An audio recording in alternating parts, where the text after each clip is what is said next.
Chapter 4 of Thingol and Melian. Melian was a Maya of the race of the Valar. She dwelt in the gardens of Lorien, and among all his people there were none more beautiful than Melian, nor more wise, nor more skilled in songs of enchantment.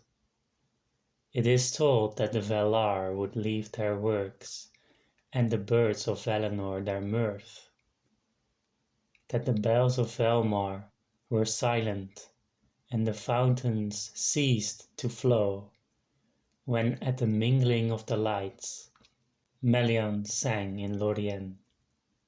Nightingales went always with her, and she taught them their song, and she loved the deep shadows of the great trees. She was akin, before the world was made, to Yavanna herself, and in that time, when the Quendi awoke beside the waters of Cuiviénen,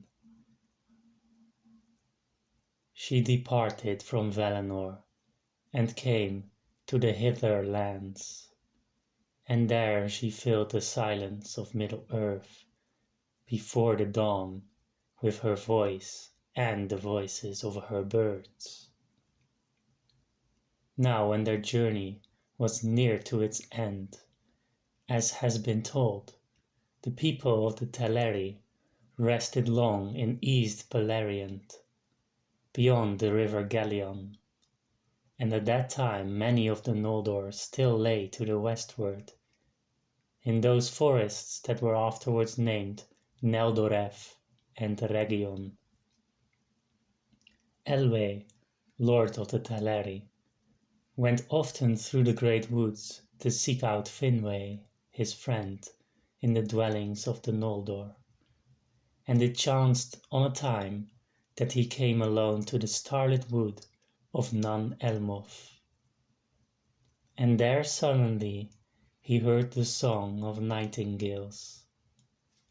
Then an enchantment fell on him, and he stood still, and afar off beyond the voices of the Lomelindi he heard the voice of Melian, and it filled all his heart with wonder and desire. He forgot then utterly all his people and all the purposes of his mind, and following the birds under the shadow of the trees, he passed deep into Nan Elmoth and was lost.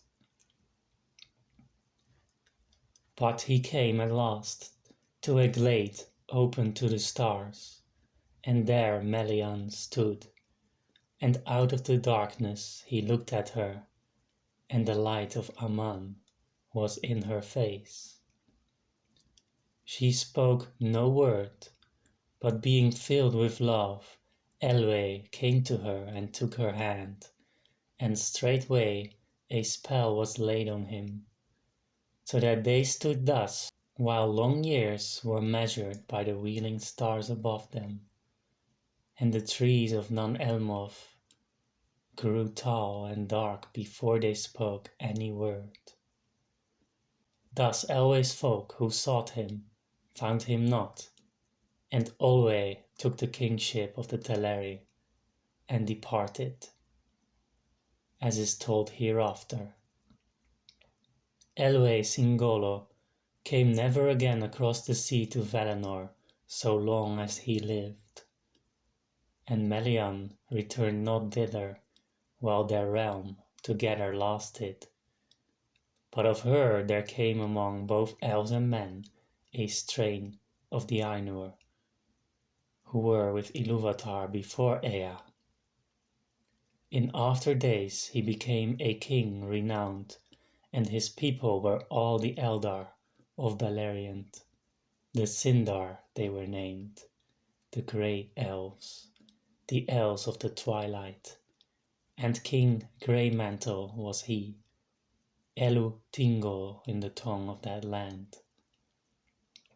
And Melian was his queen, wiser than any child of Middle-earth, and their hidden halls were in Menegroth, the 1,000 caves in Doriath. Great power Melian lent to Thingol, who was himself great among the Eldar. For he, alone of all the Sindar, had seen with his own eyes the trees in the day of their flowering. And king though he was of Umanyar, he was not accounted among the Moriquendi, but with the elves of the light, mighty upon Middle-earth. And of the love of Thingol and Melian, there came into the world the fairest of all the children of Ilúvatar that was or shall ever be.